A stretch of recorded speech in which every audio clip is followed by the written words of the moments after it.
بسم الله الرحمن الرحيم اللهم صل وسلم وبارك على سيدنا محمد وعلى آله وصحبه وسلم تسليما ولا حول ولا قوة إلا بالله العلي العظيم. Alhamdulillah. I mentioned yesterday about the science of tasawwuf has two aspects. One is conformity. It's really fiqh al-batin. Just like you have fiqh al-zahir, like you have the fiqh of doing wudu, then you have fiqh al-batin, which relates to the niyyah, the ikhlas, the khushu' in the prayer, that you're actually present in the prayer. So it relates to those elements of the religion that are not external. Because you have Islam, which is the external, and then you have Imaan, which is the vertical component of the external. Because Iman and Islam go together. In religious tradition, you talk about vertical and horizontal traditions. So the horizontal is the Islam. It's how you relate to other people and what you do outwardly. Islam is an outward phenomenon. Although Islam covers Iman and Ihsan, it has that general meaning. But it's also an outward phenomenon. So like in the Quran when it says قَالَتَ الْعَرَابُ آمَنَّا, the desert Arabs, they say we believe. And Allah says, don't say we believe. وَلَمَّا يَدْخُلِ الْإِيمَانُ فِي قُلُوبِكُمْ لا تقولوا آمنا ولكن قولوا أسلمنا. Don't say we believe, but say we are in a state of Islam. So we're Muslims. Don't say we're mu'minun. And there's a khilaf about making that claim, and the Ash'aris and the Maturidis have a khilaf about that. Because the Ash'aris say, you say ana mu'min, jazman. And the Maturidis say, no, you say ana mu'minun insha'Allah. And the difference is the Ash'aris believe that shaqawa and sa'ada are permanent states, whereas the Maturidi believe they're not. They're actual individual states. So you can be a mu'min at one time and become a kafir at another time. And that's a difference. And that's why, according to the one madhab, you can't make takfir of anybody in that way, because you don't know what their state is with God. So if you see a person who's not a Muslim, he might be a mu'min 'inda Allah. So you shouldn't make the false assumption that it's a kafir. And that's why if you look at the Sahaba, when they talked, they don't call people kafir. They say, Ya adu Allah, O enemy of God, or Ya adu wa nafsika. They would say things like that. They wouldn't say, Ya kafir. Because Allahu Alam, they might become Muslim. Like Abu Sufyan, when he was fighting the Prophet, the reality he was a mu'min. He didn't know it yet, but Allah knew it. So that's a type of difference of opinion about people's states. The akhlaq, or trying to conform outwardly, and then you have the inward, the iman, which is the vertical. That's what connects you to Allah. So the Islam becomes meaningful in its celestial dimension. Because a munafiq can practice Islam. So outwardly you can see all the things of a munafiq and you think they're Muslim, but there's no vertical connection. It's a horizontal phenomenon. And the iman introduces the vertical connection. And then the ihsan is the depth of it.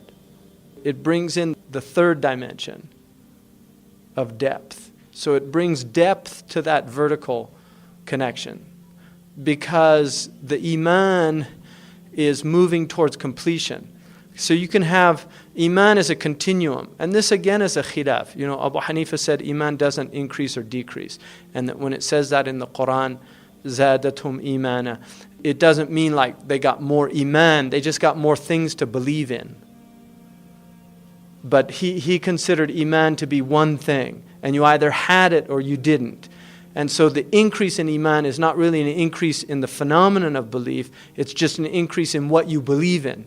So the more you believe in, the more you have iman in. Like once somebody teaches you to believe that the Prophet ﷺ is the best of creation. So you believe that. If you didn't know that before, you've increased your dimension of iman. But the reality of iman is the same. That's Abu Hanifa's position. The other position, which is the dominant position, is that iman increases.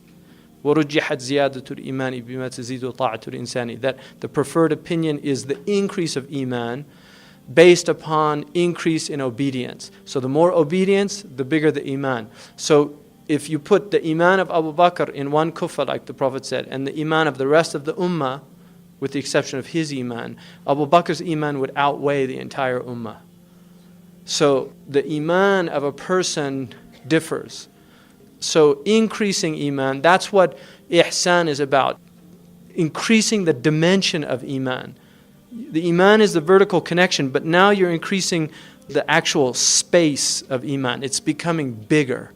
It's taking on more depth. And that's really what this science is about. It's about increasing, the Quran talks about sharh al-sadr, sharahna sadrak. We expanded your breast. That expansion is to enable the Iman to have room. So the more you grow, the more expansion, spiritual expansion in your heart that you get. And so that aspect is, so you have the conformity, which is the outward aspect of tasawwuf. Good character, adab with people, humility, all those type of things. But then you have, and that's what they call akhlaq. That's akhlaq. So really, tasawwuf, part of it is the science of ethics. It's what in the West they call ethics. How to be a virtuous human being. And then you have another aspect which is called adwaq, which is the actual tasting of spiritual states. So, for instance, we know many examples of the Sahaba where, for instance, the man who was shot with an arrow while he was standing in prayer and didn't feel it. We have many confirmed reports like that. I'll just give you an example. There's been studies with Tibetan lamas, and I actually read one study, and I met a man who was actually one of the monks that did this study, the Dalai Lama's students. But in physiology, you have what's called a startle factor.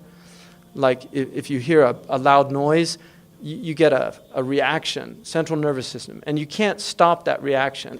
So, people do that. You can't, if you get startled, people have different degrees. Some people really get scared. Other people, it's just, but they always notice certain things. Well, what they would do with these monks, when they would go into their deep meditation, they fired guns near them. They didn't notice. There was only a slight startle factor. And when they would come out of their meditation, they would ask them, "Did you hear anything?" And they would say, "I heard a very faint sound from a distance." So these types of aspects are not limited to Islam. You can have, in Hinduism, you have yogis that do certain practices and get into certain states. These are not limited to the Muslims. So there's actually scientific evidence for these types of phenomena. But what's interesting about this, and this is why I mentioned this last night, the reason it's considered a science is because there are states and stations that are replicable. If you repeat the processes, you will get the same results with sincerity, with niyyah. So in that way, there's an element to it which is experimental science. But obviously, there has to be belief in it.